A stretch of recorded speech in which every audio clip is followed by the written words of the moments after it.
Hello, hello, hello. Happy Thursday. Yes. Hope you're doing well. Welcome to Black Game Pro Sessions. My name is Leon. Black Game Pro Sessions is the platform where we try to uplift the amazing people working in our industry, doing amazing things, and through that, inspire you guys and girls out there to, first of all, to not feel so alone. Because sometimes working in this industry can feel quite alone. It can feel like you're the only one here, but that's not true. That is not true. There's multiple people out there that are doing amazing things in and around our industry, gaming industry, that is. And that also brings us to the guest of tonight. Before I introduce him, first and foremost, for those joining, appreciate you.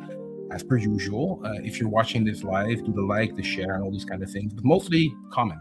If you have any questions for today's guest, leave them in the comments, and we will go through them in a few minutes. Let me see, is there any more public service announcements? No, I mean, we've been doing these sessions now. I think we're on session 22, so 22 hours of content, 22 different stories, 22 different people with all of their unique experiences, sharing them all here for you. Yeah, with that in mind, let me go to today's guest. It's interesting because ever since I started doing these sessions, people reach out to me on LinkedIn or on different platforms, and there's this girl called Imwen, who we're also going to feature in a few weeks actually in Black Game Pro Sessions, who introduced me to today's guest, or introduced me, just like, you should check him out. I wasn't aware of this man's work. I had no idea, to be honest. The world is big. There's a lot, like I said, there's a lot of people doing amazing things. And then I read up on him, and I'm super impressed. On top of that, some people you have rapport with. So, we started texting, and we just started, it feels like a dude that I've known for years, even though I don't know him that long. Anywho, so tonight's guest, I'm going to do my little read through of the introduction. Tonight's guest is someone who genuinely doesn't fit into a single box. Aerospace engineering, game development, property, education, entrepreneurship. It's true that most people spend years trying to figure out one lane. Mark Fraser, tonight's guest, built a career across multiple worlds and somehow made them all connect. From supporting major launches at Nintendo and working on titles like The Legend of Zelda Breath of the Wild, to building his own ventures, mentoring upcoming talent, and helping creatives navigate the gaming industry, Mark represents something I personally respect a lot. The ability to evolve without waiting for permission. We don't need permission. Just go get it. What also stands out to me is that he didn't just build this for himself. He has consistently invested in community, mentorship, and creating across being distracted here, and creating access for others along the way. So tonight I really want to explore the mindset behind that journey. How did he reinvent himself multiple times? How did he move between industries without losing direction? And what does success actually look like when you stop following the traditional paths? So that being said, long introduction, and he's here. So welcome. Black Game Pro Sessions, Mark Fraser. Hello. How are you doing, Hello. I'm doing very well. Yeah. Of course. Thank you for being here, good sir. Let me turn the volume down a little bit so your microphone gets lifted a little bit more. Let me check. So, can you say something? You sounded a little bit far away earlier. So can you hear me now? Yes, you're here. Thank you so much for being here, good sir. How have you been? It's been a little bit rainy in London, but we keep up our spirits. We like to just have a stiff upper lip, as you would put it. I'm here in an MBA building. Kofi Popong was so generous to let me actually use the facility today. So I'm happy to be here. Shout out to Kofi, indeed. Shout out to Kofi. Could you maybe bring them? I don't know if you have the mic from the laptop or the mic somewhere else, because I just want to make sure that you sound the best that you can. Let me. So I'm using the actual laptop microphone. I'll turn down the volume on the actual speaker. So Yeah, sure. maybe, okay. It's all Is good. that You know better what I now? mean? Can you keep on? Is that better now? It's a little bit better. Yes, that's much better indeed. Let me also turn the volume down on the audio in general, so that we, it's a little bit more of a background kind of vibe. So yeah, Mark, dude, your title is like multi-hyphenated. I was, it's like I said, when I started doing these sessions every week, started back in September. I never, I didn't know you at that time, but I never thought that the path that I was going on would bring me into being introduced to so many interesting people like yourself that are doing their own thing in their own field, multi-hyphenated, very important, but also, building on, working on creating legacy, working on mentoring, working on the next generation. And that is something that I was super inspired by reading your story and seeing some of the interviews that you did. But before going into all of that, because it's a title. I mean, you're more than a title, of course. Shout out to Jarrett for the More Than a Title podcast. Take me back, dude. I mean, it's where did the story start? What was the foundation that built the man that you are today? And I know it's a big question, but we have the time. Well, it started a very long time ago. So I guess I was always like quite a creative person. I was always looking for like a creative outlet. I'm actually a neurodivergent person, so I have dyslexia. So life challenges life challenges you, and Mhm. you can either like step up to the plate and meet the challenges of life, or you can maybe you know just be comfortable. And I've never really felt comfortable being comfortable. So I definitely push myself every time um, I have a challenge or like there's some kind of thing in my way. I Mhm. always want to do the best I can to achieve the goals I want to achieve. So, from a young age, I set my sights on aerospace engineering, astronautics, and space technology. Getting into uni was my first step. For the summer holidays, uh, the only way I could sort of make money while I was studying quite a lot, was freelancing, really.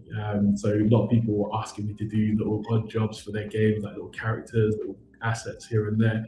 And I had so many requests to do that at some point. This is like when I was in my 20s, my very early 20s. Mhm. That made sense to make a company out of it for video games, because I was learning CAD at the time. May I pause you there? I'm sorry. You're taking a few leaps that sound very, I mean, it's your life, so it's very natural for you. But the where did that entrepreneurial sense come from? I mean, a lot of people, they don't see the signs. They might get some jobs here and there, but they don't think of turning that into an actual business and creating video games. You have 7 in production right now, right? So it's like, how I mean, were you raised entrepreneurial? I mean, are your parents entrepreneurs or? Mother is an entrepreneur, so I guess I get it from her. So uh mum came over in the 60s when she was 10 years old on a plane by herself. And, when she got to later on in life, she came to London from Birmingham, um, made a life for herself, made a business for herself. And this was very early on in the 80s as well. And yeah, she bought her own home, established herself, and that she's always been an entrepreneurial person. So I guess I get it from my mother.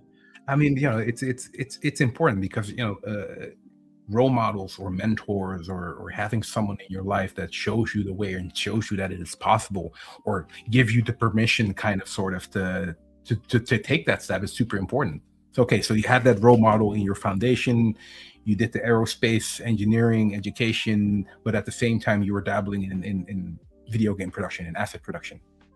I started my company when I was 21. I was still in uh uni. I was like in my second year, so I was using like the computer labs in the university to like do my actual work for my video games for clients and stuff. I was just mhm. serving their needs, and then I just needed to scale up. So I hired about 12 people. I read a Richard Branson book, got inspired, put out a little Okay, ad okay. on I'm sorry. I'm going to pause you again. I'm sorry. Like, all right. Okay. So before starting your company, you already had the experience of creating these digital assets. How did you get into that? Where did that? Because you were Wow. studying aerospace engineering at the same time. I know there could be some overlap there, but still. I'd have to rewind a little bit to a site called miniclip.com. It was a flash site where there were games. Yes. And when I went on that site, I was probably like maybe 15. I went on that site and I was like, oh my God, how do I make these? And then I found a site called, I think it was flashactionscript.com. So I learned how to make games using ActionScript. It's like a Flash scripting language. I was about maybe 16 or something. So I was making games like just for fun. And then I started volunteering on gamedev.net. And then loads of people started asking me to do little things, little odd jobs. And then I think I got my first video game contract when I was 19. I was working on a game. I'm not allowed to say where it was, but it did get cancelled. Unfortunately, I was a character artist on that. It's my fun experience, and I think that a little bit inspired me to make my own studio because I was like, well, I could do all that, I'm smart enough. And then a few years later, I learned game programming. I think I downloaded XLA, and that's like C#. I guess it's almost like Unity, but it was like a very early version. Xbox put that out. And then there was Talk Engine. There's so many engines, and you kind of had to make your own engine back in the day. So I went to learn online. I went to gameinstitute.com to learn how to make game engines, like 3D game engines and stuff. And I realized that it's a lot of work. You educated yourself. Auto did that. You went to the website. You took the course. You're like, I mean, it was a lot of work. There's a lot of work learning how to make games. But I think you just go through so much training trying to learn and learn the trade of doing it, especially when you're not doing it in university, just self-taught beside your other things that you're learning. I guess life is a long course of learning new lessons and applying them to do practical things and achieve your goals.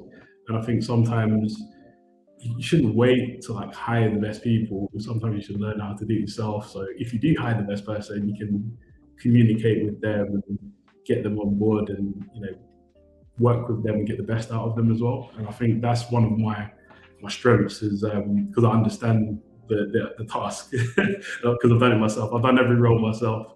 I can pretty much train someone up to be good from a beginner to a pro. Mm-hmm.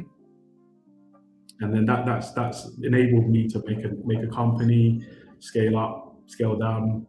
I can survive recessions and everything. So, we've been through. So take me back to the early days of your company, and that's Aero Astro Arts, or was that a different company? Yeah. That was my very first company, Aero Astro Arts. The reason why I called it that is because I was studying rocket science, and it made sense. We have a question from, I think I'm not sure who this is. I think it's Mario. But what was that website again? I think that she refers to the website that you mentioned. Right. That you took the engine education from, if it's still around. I'm not sure. That was gameinstitute.com. I think they're still around. they probably got the same courses, but they're really good actually. But they mainly focus on Unity now. But they do still have their game engine programming courses if you wanted to, and I guess it's still relevant. But there's other more up-to-date courses as well. I'm sure that they probably updated as well. It's really good training. It will give you a good understanding of everything. There's loads of training materials these days. The world is very true. That is true. All right. So early days, Aero Astro Arts. You start a company.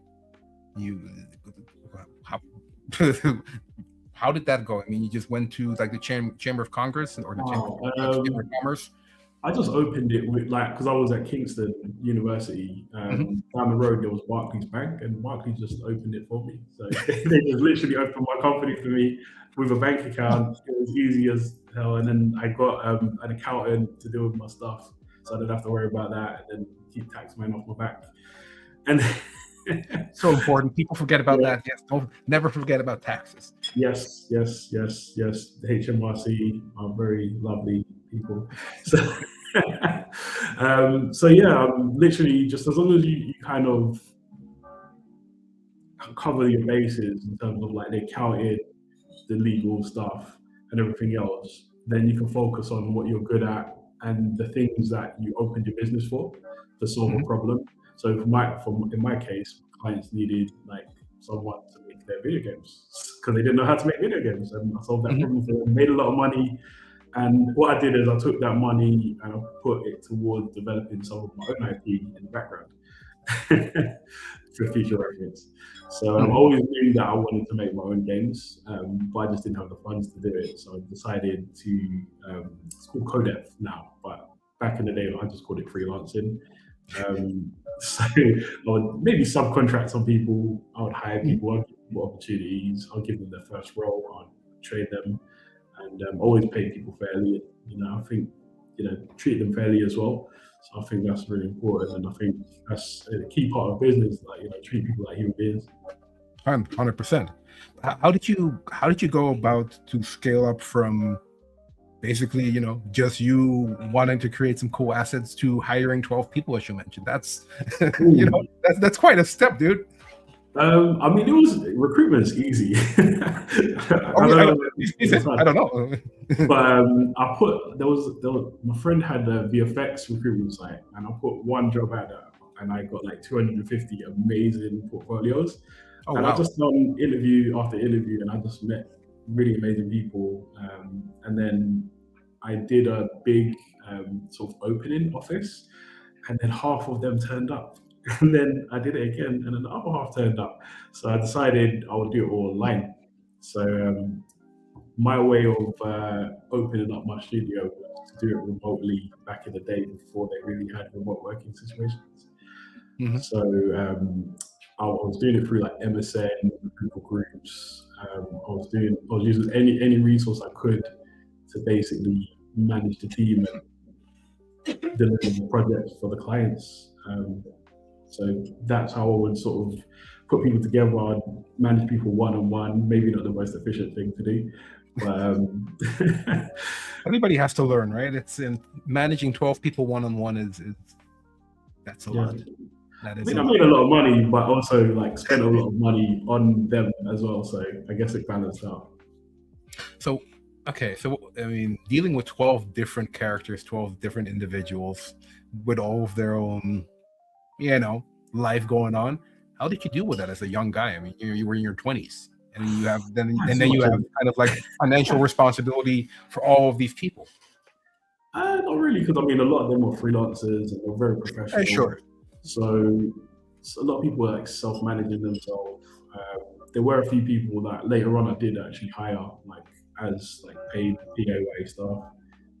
That was a bit of a challenge, Mhm, but I think I just hired really competent, great people, and I was very fortunate with the people I worked with. They wanted to do the task and they were happy to do the job.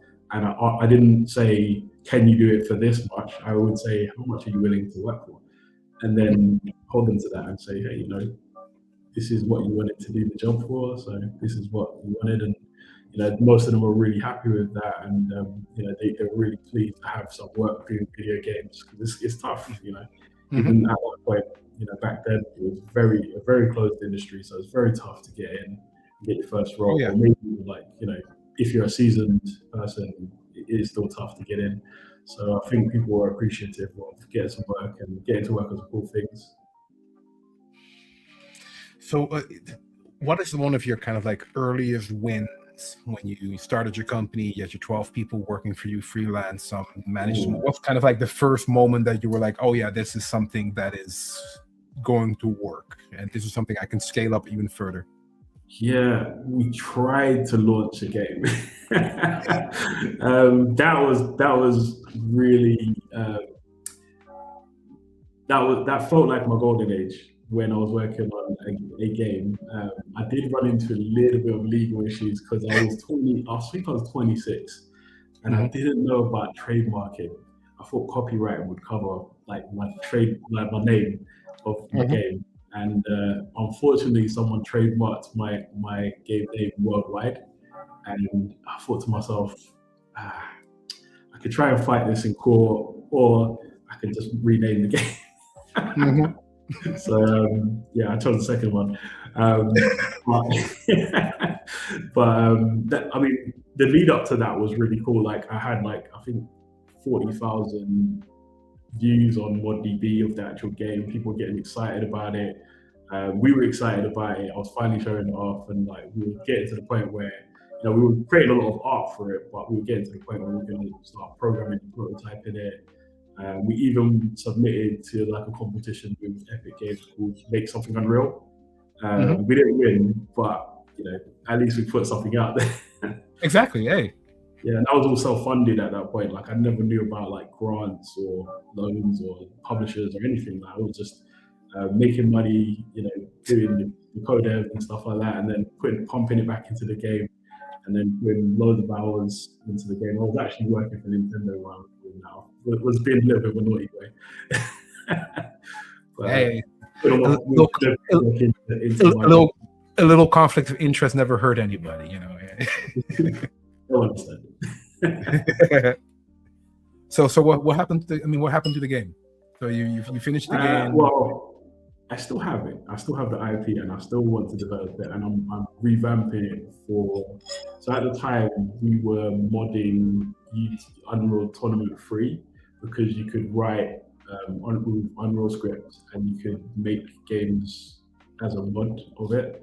So it was a Mhm. prototype. So if we won the competition, we would have got an Unreal Engine license. But now you can use Unreal Engine directly. So I'm kind of prototyping that game. It's quite a large, expensive game, so it's not going to be the first game I come out with, but it's going to come out, and either this year or next year, you'll get a demo of that game. Okay. At the moment, though, I decided to do the smart thing and work on a smaller game Mhm. called Neo Tokyo Patrol. That's a game where I feel it will be much lower hanging fruit for me as a solo dev now Mhm. to come out with, and people are showing a lot of interest in that too. So it's a nice little way to sort of break into the market with something I put a little bit less time and effort into than this, and learn lessons about, because publishing is very, very different from codev. From working for a client, you're just serving their needs, and when you're publishing a video game yourself, you're catering for the player, if that makes True. sense. Yeah, Yeah. that makes a lot of sense. So you as the founder, owner, CEO of that company, how do you decide which project to invest in? Because I assume that there's a lot of ideas. Everybody has great ideas. Well, there's a lot of legacy material that we already invested in already. Mhm. So my job is to do an assessment of what we have already and what we can work with and what we can transfer over to like the newer engines and stuff like that, and then what's achievable now with what we have. Also, what I've been doing now is a lot of training in terms of like looking at the data, market data research, and also gauging like how the game might be received. Doing a lot of training with like trade bodies like Yuki, IGDA, and a lot of different like bodies provide data and also methodologies to look at the data at the market and see how your game will achieve, and also a bit of training about how to build a community around what I'm doing as well. So that's what I'm doing right now. I'm building up our community. I'm showing them Mhm. what we're doing as we're working on the game, and I'm also improving my own skill set as well, so I can be a better leader and developer. All right, so there's a few questions that I have for what you just said, but starting with the few things that you want to learn as a as a leader and developer. What's the main thing that you want to nail that you still haven't nailed yet as the Oh, lead? I would say HR. Yeah, the human condition is a special thing, and I Mhm. would say definitely like making sure that people are happy in their role and fulfilled, and you can help them navigate stuff that might happen. So if I do scale up again, like I've had a lot of like freelancers that I've managed a lot of people in the past, I'm solo them now. But if I scale up in the future, I want to make sure that as a leader, I'm ready to take on that responsibility because it is a different time, and people have different sentiment and different things that they feel these days. So I feel like maybe then, not as gritty and tough as before, but like they're definitely as creative. So I definitely want to be able to work with people and also make them feel satisfied about what they're working on, and also to stay with me a long time. One of the problems I had in the past was to get people so good that they would want to move on to another They company. get they get poached and go to. All right. Yeah, that did happen quite a bit. Yep. So I mean, they obviously got themselves good, but I want to make our company into a company where they feel like it's their home. That Mhm. they've got a sense of ownership of the product that we're putting out. So how do you do that? How do you create that feeling of ownership? Do you give them shares, or is it culture? What's the thing that you think that keeps I people mean, there? if I do take them on again, there is like there are programs that I could potentially take advantage of where you can create employee shares if that was the case. But I usually pay people really well, Mhm. so I just pay them above like maybe a bit more than I should. But Mhm. I think usually I sort of just in an interview I find out like what they want because Mhm. they're interviewing me to work for me as well. So I find out what they want to achieve, and then I see how for as a company we can achieve those goals. So if they want to like go up on the stage and talk about what they were doing on the game, then I try and make that happen. If they want to like work on like a specific type of character, like if it's going to benefit the actual project, then I try and Mhm. give them some creative freedom. So that way they can say, look, this is how you know I've impacted this game. Because a lot of the time in video games, you're working on something very small that's insignificant, and True. no one ever really gets to see it. But if it's in the forefront of the game, then at least you have those moments where you can say, I worked on that, if that makes Mhm. sense. I think No, that most makes a people lot of sense. it's just for those moments. Yeah, no, that makes a lot of sense. I mean, it's keeping your. I mean, I don't have any staff. I don't. I mean, I have few people in my team, but keeping your team happy is super important. And giving them ownership, or giving them feeling of ownership, or giving them the thing that they need in order to feel fulfilled in their job, purposeful, I think is super important. So when you're hiring people, what are some of the main strong characteristics that you're looking for? What is like the thing that you're really like keen on? Okay, I need a person to be this and that, but also at the same time, what are some of the things that are complete turn-offs when you are turn off is maybe not the right right choice of words, but the things that made you say no. Yeah, I mean, literally, I think I would say everyone is a little bit different. Like I couldn't really like nail down one thing, but Mhm. I would literally say that I'm looking for people who are proactive, who want to build a career, Mhm. and are open to growth and feedback, and also they're professional as well. Like I think that's just you couldn't ask for more. But I would say everyone is a little bit different, and I'm looking for that spark of inspiration from that person, Yep. from creativity. It could be maybe they want to impact like the industry, and I just want to see that you're passionate about what you're doing. Mhm. Yeah, I mean, it's okay, fair enough. Yeah. So you have this one company busy creating amazing games, 7 in production once again, and you decide it's not enough. I want to do more. So you created some other companies, 7 to be exact, I think. Yeah. Did that happen, or did that happen organically as kind of like an extension of things you're already doing, or is it just because you can't sit still and you just want to have so many things to do? Oh my god, a little bit of both, I guess. I was a little bit of a busybody. So again, going back to my mum, like she's always trying to get into property, and I was like, you know what?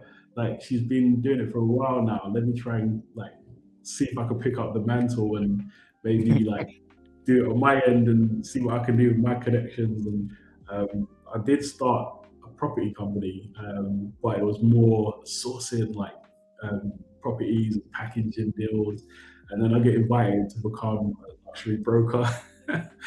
So I was, they were giving me multi-million pound properties to try and sell to people I know, Crazy. and you wouldn't believe the kind of places like Hyde Park and stuff like that, the amazing locations I got. So I would basically pitch those to my network and see if I could like maybe sell a property to somebody and then put that into my video games. Hmm. So I guess it's a good way to like fund your business, like through property and fund transfer funds through business and invest them in If different I mean, businesses. if you manage to sell, of course, I mean, you need to have that specific set of skills. It's Yeah, I did have some experience with sales. I've even though I've been an entrepreneur, I've had many jobs. I've also it had seems many like it. jobs. Yeah, Hmm. yeah, yeah. Like everybody else, I think we all kind of go through. At one point, I had three jobs. I had like Nintendo, I was an Army cadet instructor, and I had my business. So that was a crazy time. That's a proper hustler mentality in that sense. Yeah, Like you can't, just keep it pushing. yeah. I mean, and the other businesses like they would come up with opportunities. So uh, I was I was hired as like a direct marketing salesperson, and Hmm. part of that was like getting promoted to start your own office, and like I was running around training people. I think I might have done like 300 interviews recruiting people in a year. I Wow. got in the top 3% um, in the country for recruitment for that. I got promoted three times in about 4 months. I was just smashing out and then traveling around the country, just trying to sell like stuff for like people and stuff, and then training people how to do that too. And it was a little bit of a pyramid scheme, I guess, but I learned a lot, and I was like, yeah, this is management training and interview training, and I brought that all back to my company. So Hmm. it was kind of interesting what you learn on the job doing different things. Sometimes you're not doing it for the money; you're just doing it for the training, Oh and yeah, bring it back. 100%. Yeah. Money is, a lot of people, they look at money as what the most important thing of, of getting a job. That sometimes the experience or the network or just the grind is something that might be even more valuable than money, Mm. in my opinion, in my humble opinion. Yeah. Well, I mean, Money's with so important. many, yeah, exactly. But with so many different hats that you wear and have worn, the logical evolution seems indeed founding or co-founding another company called Learn Any Job. Yeah. So, How did that come to be? well, And it's when actually the birth and child. when Sorry, go exactly? ahead. And what's the time frame that we're talking about? Because Ooh, you still have Aero Astro Arts, you have Learn Any yeah, Job. overlapping stuff. So, yeah, I mean, I just help out so many people. And one of my cousins had a great idea. Mhm. My cousin Moses Reed, he had an amazing idea. He's actually a BT engineer. He's a veteran. I just wanted to help him so much and support Mhm. him. He had a brainchild of solving the problem of people who are in neat situations where they're not in education, but they need training to get into work, if that makes sense, into a trade or like into some type of profession. And maybe like they have trouble actually getting some of the work experience to get into their first job. So Mhm. he came up with a great idea of just learning the job. And it was before like a lot of like these different other companies popped up. A few years ago, maybe 5, 6 years ago, he came up with the idea. And then I just pulled together some of our resources to work on the website for him, with him as well. It's all his brainchild, but like I'm like the technical guy behind a lot of the stuff, and he's like the visionary behind the actual behind the business. So he's really making he's really making something special with that. And I feel like a lot of the things that I've done, like Unreal training and workshops for people, I think we could fold that into that as well, where we could do something with video games. We could do something with. I've still got my space connections from when I studied, and I've got like even more connections in space now. I have my space connections. That's yeah. one of the best flexes. Yeah. I've got them all over, and I've got like I don't want to talk too much about all my connections, but I definitely want to like pull all my resources into that business as well. As a co-founder to support him. I mean, it's not about the name dropping part, but it shows once again that network can be net worth. It's the people that you know, and especially if you have your own business and you want to branch out or scale up, reach out to your network. And if you have some interesting people in your network, why wouldn't you use that? Why wouldn't you not use that? Leverage that network that you have. Yeah, I mean, right. I think in the past 4 years, I might have went to over 900 in-person events. So and you meet a lot of people in a lot of high places there. So let's get into that. Let's get into networking. Okay, so 900, that's a crazy number, first and foremost. How did you survive, first and foremost, but also what was the mindset? Did you have like an active kind of like a conversation with yourself, with your mentor, with your group? It's like, hey, my network is not strong enough or not broad enough, so I want to go out there and talk to people? Or was it just something that happened? And how did you survive that? I think I was just I was surrounded by brilliant people that I was learning from all the time. So every time I met someone, I'd learn at least 3 new things. And for me, that's food for my soul. So when I met someone and they solved a problem for me that I never thought I was going to solve because they've just done it. And that to me was just like, you just given me 10 years worth of experience points just through this one conversation. And also, like, a lot of people invite me places, which is really cool because I think they know what I'm trying to do and they know that it will benefit me, and hopefully they enjoy my company as well when I come to their events. And I try and help people as well, so I try to give back as well. So I give my connection to people I connect them with other things. I can vouch for that. Thank you, Mark. So, like, for example, my friend sent a movie director who's just launching his movie in Switzerland. I think Sweden. Just launched his movie in Sweden, and she sent him to me to sort of connect him with like the film industry here, because I've got a lot of friends in film. So we had a nice little, we'll get together, and then he introduced me to like a really cool music producer who works on a lot of movie scores. So that was a win-win for me. So yeah, I mean, it's just a series of very fortunate events, and sometimes you have fun while you're doing it. So it doesn't feel like in 900 events. It feels like you're learning 900 amazing lessons from masters of their trade. Indeed, what Jimmy said, 900 times better at networking. Absolute madness, indeed. But I mean, okay, so take me to one of those networking events where there's going to be some, lack of better words, high value people for what you want to do. How do you prepare? Do you read up? You just show up? It depends on the situation, really. So, I mean, if I know it's going to be a networking event, it's better to be chilled out and normal than to be sort of high strung. With most people there, they don't want to be salty. They just it's a relationship building situation. So when you go into those spaces, don't try and sell. Just be yourself. Say hi, I'm Mark. How you doing? Get to know them. Listen to them and listen to what they're doing, because most of the time people want to tell you what they're doing. So just be a sounding board for what they're doing.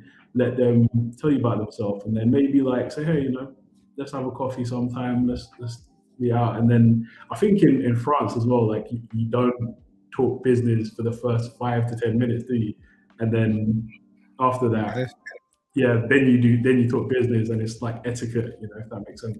So 100%. I also had to learn that. When I was a youngin, you know, I was the high strung guy. Like, oh my God, this is such and such. Let's talk about work, and they're like, no, I just want to chill, man. Leave me alone. Exactly. Like most people are there just to like have a good time. They don't want to talk about Mhm. work, but later on they might want to do a deal with you because they just think you're a cool guy. But True. it's just being part of like those spaces, like, and being welcome there. And I think it can be a bit of a challenge to do that, you know. But I think as long as people enjoy the experience of you being around them, they'll invite you to places, and you know they'll ask you to. And there's some people in the chat I see here like responding, and I'm like, every time I see them at an event, I know it's going to be a good event. So It's important. So, okay, so you have a pretty, I mean, I know you have a pretty extensive network. Also, looking at your LinkedIn page, you're quite well connected. What is one of the main learnings, or one of the lessons learned from one or multiple members of your network that is worth sharing here with the people watching? It's like a piece of knowledge, a nugget of knowledge that you were like, oh God, I didn't know that. I mean, for me, it was reading the room, because I've got a lot of energy, and it's just knowing how to contain that and match people's energy, because you can scare people off with your enthusiasm. And I think growing like emotional intelligence is really important. Interpersonal skills, learning how to listen as well, and not overtalk people, and just like literally just being a good, you know, networker, and getting to know people, because you'll just learn from them. You know, just absorb everything that they give you, and also having a great conversation with them as well. Like, you know, giving them back just as good. You know, like making them think about something, or saying something that maybe is thought provoking for them to take away and leave with as well. So I think I went to Cambridge University, and there was like a panel of AI developers, and they're all like, "Oh yeah, you know, we created this problem to solve." And I was like, "But did you ask the customer what they wanted to be solved?" And I think they weren't ready for that question. It made them remember me. So be memorable in a good way. Yeah. Okay. Being memorable in a good way probably also led you to be not only nominated but also awarded 40 under 40. Yeah, that was what was I mean, dude, you know, that's something that a lot of people are like, I mean, I'm already too old for that. I will never be 40 under 40. That's a shame. It's something I'll have to live with for the rest of my life. No, but you know, it's something that people look up to, and it's something that people indeed put in their bios because it's impressive. And it's, you know, how did that come to be? Because I think it's your for both UK as well as international, right? Yeah. So how that came about? Yeah, of course, yes, of course I am. I was approaching my 40th birthday, and I realized, you know, I haven't been awarded for anything, and you know, I've been doing all this stuff, and I was like, I can't go out like this. So I was just like, okay, what can I possibly try and nominate myself for? An award, anything, and like I was looking at Forbes 30 under 30, and I was like, yeah, obviously that's not me. But then there was actually the 40 under 40 UK, and I actually recognized some of the people who won it in the past. Like from a property business, there was a guy called Samuel Leeds, done a lot of training, you know, through him as well. And he won it. So I was like, you know, Samuel Leeds going to win that. I've got to get that too. And just before my 40th birthday, I entered. There's two parts to it, where there was like a public voting part. So you had to sort of win that part, and that was about 20%. And then there was a judging part, which was 80%. So yeah, that was interesting, and I won that. And then apparently there was a global one, so I was like, well, why not? Let's go. So I entered it before I turned 40, and then I turned 40, and then the voting and judging started a little bit late after I was 40. So technically I got in just in time for that one. And then I was up against like a really, really talented comedian. I thought she was going to win. I was actually saying good luck, great, go for it, and then I turned out to win, and we're still friends now. But yeah, I mean, it was an interesting experience. We were meant to do it in Dubai, but due to circumstances, we did it on Zoom. Yeah, I actually have one of my trophies here today. Yes, show trophies. Real life trophies are dope. So we got this nice box, and I'll show you. So we had this amazing. This is the 40 under 41. Oh, sorry. That is so cool. This amazing one, and also we got not just a trophy, we got a medal as well. Oh, you got some bling.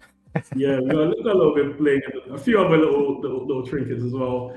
It's nice. It's just nice to like have, Have you worn that medal at home?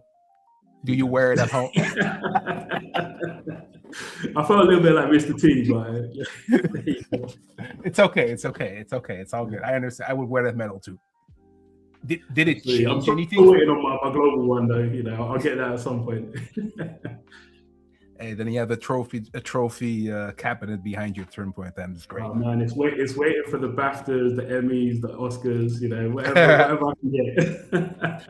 What is next? Do you think? Like realistically speaking, in regards of like, what are you putting your focus on, and award that you would like to win, that you will win in the future?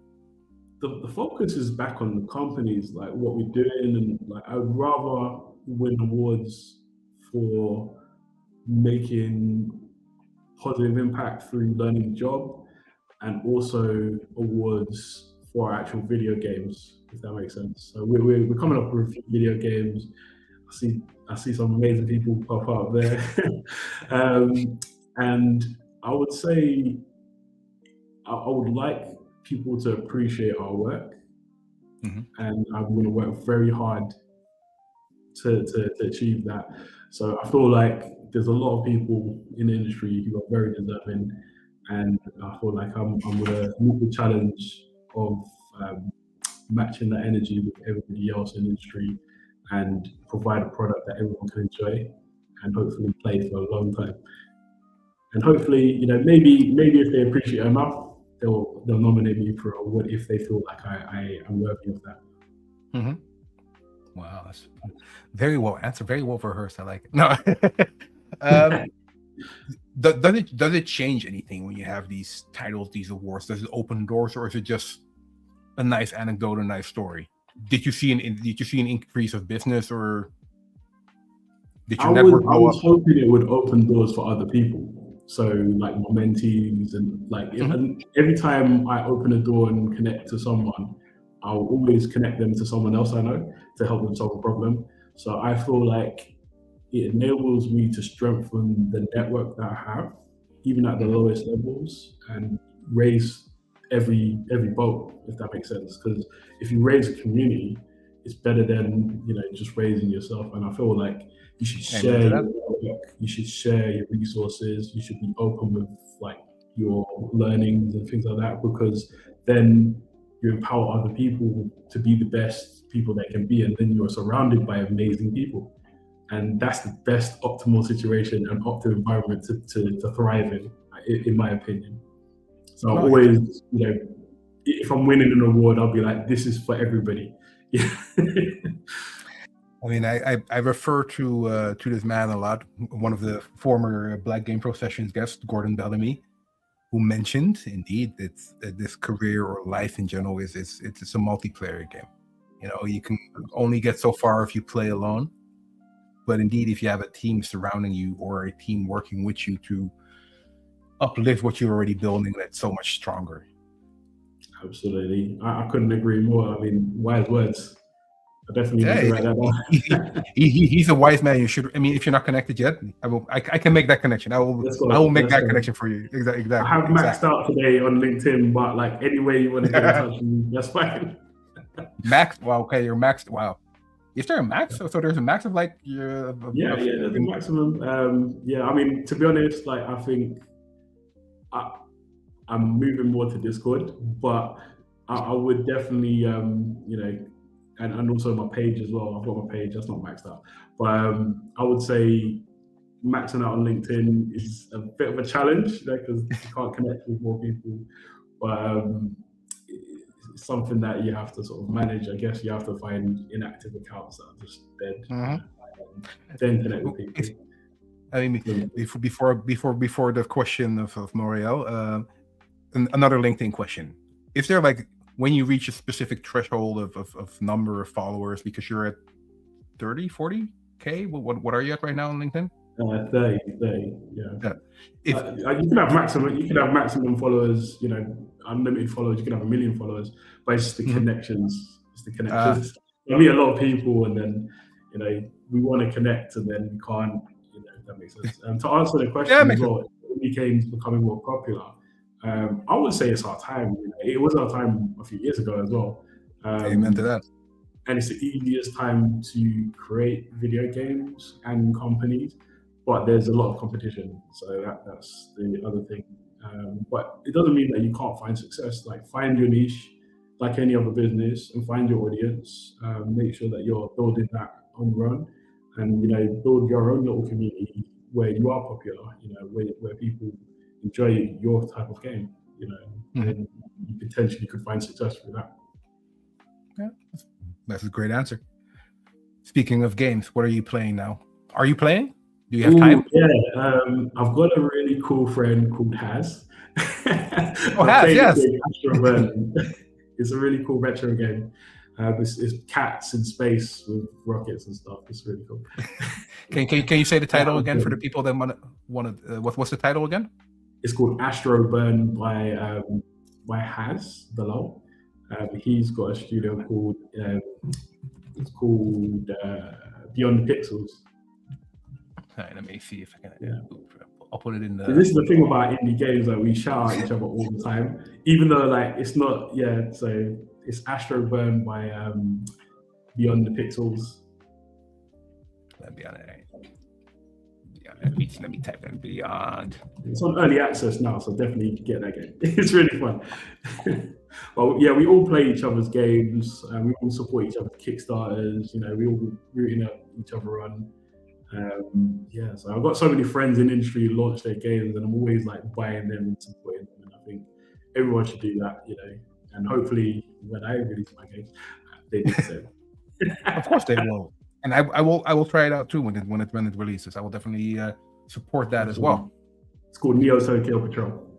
Well, let's get into that. Neo Tokyo Patrol. When is it releasing? When can people see more? Where can they see more? Showcase this month in person with Twitch streamers at event called Link Up London. It's a Twitch streamer only event, but I'll be doing more shows. Like I'm waiting to see if I get into the Tokyo Game Show for the Select Indie 80. So I'll put my application through. I'm hoping, if I don't get in, I'll find another way to get to Japan. It's very competitive. Yeah, I mean, are you planning to do Gamescom? We'll see. I mean, for indies, I heard that Gamescom, you can kind of get overshadowed a lot, if that makes sense. So as a small business, you've got to gauge like your audience. If they've got an indie spot like where we get highlighted, they do. Yeah, I'm in the mix with like AAA. And I mean, but I mean they have an indie pavilion, but also you're a Yuki member, right? So I think they have presence there. We're not part of the. We're not part of the. Okay. So, yeah. All right. Fair enough. Yeah. Anyway, sorry about that. I didn't want that. Fair enough. What is next for someone that seems to be a serial entrepreneur, businessman, doing cool stuff? So much room for growth. There's so much. Exactly. It's like how do you stay focused? I would say like I do say no to a lot of things. So I do get recruited or headhunted for a lot of things that I would otherwise jump at and like love to do. Mhm. But learning to stay focused on one project and finishing it is the most important thing for me. So I think sometimes you have to think long term and Yep. think about, okay, yeah, this will be money for now, short term, but it's going to delay me by like 6, 7 months making my game, which I could have made 10 times that, if that makes sense. Mhm. Yeah, it And makes a lot of sense. also, like, there's the other factor of building a portfolio of games as well. So it's not always about money. It sometimes it's about like the reputation and the brand that and the experience that the players have with you. Like you might not make a ton of money, but if people enjoy your games, they'll come back. So it's just building trust and reliability as a business to deliver the playing experience to the actual players. Yeah. You want them to know you and your company for the games that you make, just like Yeah. Ubisoft. Respect. Yes. Yes. Respecting your community is super important. Yeah, These are the people that buy your game, so you need to create amazing experiences that they love and that they want to be a part of. It's also, I mean, it's almost linked to what you said in have managing a team. It's like giving them the feeling of ownership, giving them the feeling of purpose with the product or the experience that you build out for them, I think. exactly. Before I let you go, because I know you're a busy man, you're at Urban MBA right now, which Yes. sounded like a very cool concept to me. The title, under the title, it said the University for Street Entrepreneurs. Tell me about that. And tell me about that. The amazing work that Kofi is doing with that. That is a conversation you have to have with Kofi. I do come here as a speaker sometimes for like school children. Mhm. So like I talk about video games and like the career paths that you can do that. So I guess I'm like a volunteer here. I guess I'm a collaborator, something like Mhm. that. I just love what they do, really. Education, and I find it really cool. So any chance I get to sort of get involved, it's kind of part of our company outreach. Like we do volunteer with a lot of non-profits and charities and stuff like that, and Urban MBA sort of fit into that category. So whenever Kofi asks me to do something, I'm usually open to like try and help out wherever I can. If he's doing something, I try and support it. I see him as like another, part of the games industry, like indirectly, but also an integral part of it as well. So he's provided opportunities for people to learn through his programs, and also a space for people to showcase like really cool events. Like I think he had the Supercell from Netflix cast on before that. I think that was one of the last events he did that I was at, and for me, I was just like, I've never done that before. So it's a really cool thing and new experience for me. And I've met so many cool people here as well. Mhm. Some of them might be in the chat as well. So it's definitely a pleasure to be here and be involved in some of the cool stuff he's doing. Like it's just food for my soul. Mhm. It's so important. It's important to. I mean, that's why it resonated with me what Kofi built, and creating a platform, repurposing an old building, and creating a platform where you can educate, inspire, uplift the youth. I think it's super important, super duper important. Now, people watching this might think, I'm already 40, or maybe not. I'm 20 in my 20s. I will never be able to have like 7 different companies. I feel behind in my career. Especially looking at someone like you, like, oh, I will never be that. What would you tell them? Be the best because at the end of the day, like you have unlimited potential to do whatever you want, and not everyone has the same path. Don't worry if you don't have 7 companies. It doesn't matter. You could have one. You could even have a job. You could just be looking for a promotion. You don't necessarily have to start a company. You just do well in whatever you want to do and achieve your goals. And I would say, find like there's a Japanese saying called ikigai, and Yes. basically it's finding the different peace and balance in your life. Uh, I don't have a link for it, unfortunately, but if you just Google it, ikigai, it's like a Venn diagram of different parts of your life that you can bring into balance, and you can you can have a sense of you're seeking harmony basically in life, and that's what I'm always trying to achieve. I'm always trying to achieve life balance, life harmony, and fulfillment. And I think everybody deserves that, and I think everybody should strive for that. And like, I wish everybody will find that in their life. Wow. Yeah. Yes, I agree. It's important to find inner peace, inner balance, but also, just do your best and don't per se look too much at the other people. Be inspired by other people, but don't try to, don't be upset. It's okay. Everybody has their own path. Everybody takes their own time in order to get where they want to be. Everyone's a genius in their own way. Yeah, 100%. 100%. I think on that note, I will release you back into the world, Mr. Fraser. It was a cool conversation. I learned a lot. I'm very, very fulfilled with this conversation, and I feel full. And I would love to come on again. And thanks for having me. No, please. And I hope to see you in Cannes next month. Absolutely. Take care. Peace out. All right. Thank you very much. Everybody watching, thanks for joining. If you have any questions still for Mark, leave them in the comments. He might read them. He might not. I will read them and I will reply if I can. Thank you for watching. And we'll be back next week, next Tuesday, with Terrell Fields, co-founder of Blurred. So BlurredCon and all these wonderful things. So we're going to talk about that then. And on that note, deuces. Thanks, Mark. See ya.